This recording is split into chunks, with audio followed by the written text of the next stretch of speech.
Resulullah can aydıptır. Kıyamet gününe tamam alamda turandan sonra Allah Teala hükmetecek, cehennemi getirin deyip. Adamlar oklamadan çürüyüm diye, yöne fakat getirmeden çürüyüm.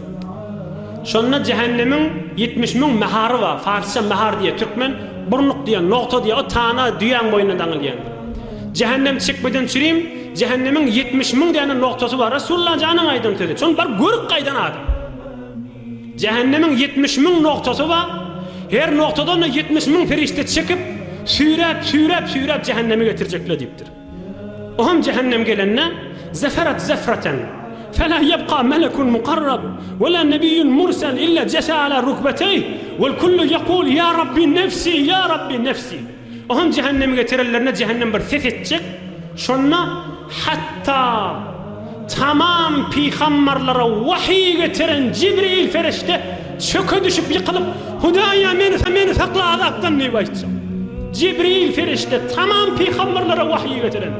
Hatta İbrahim Halilullah Hudaya menfen dostum diye mi diyecek? İyiydi. Hatta İsa ibn Meryem yakul la es'eluhu el-yevm Meryem elleti veledetni. Hatta İsa peygamber ki atasız Meryem'den dünyaya geldi.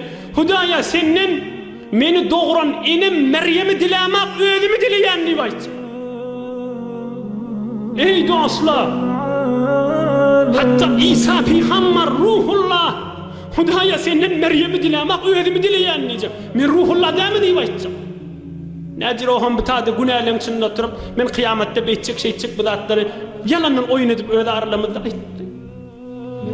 hani Resulullah canın aydan söyledi birci bizim peygamberimiz rahmeten lil alemin Hudaya men ummetim deyip secdeye yıkılacak. Başka hem kişi öyle gayrısı öyle.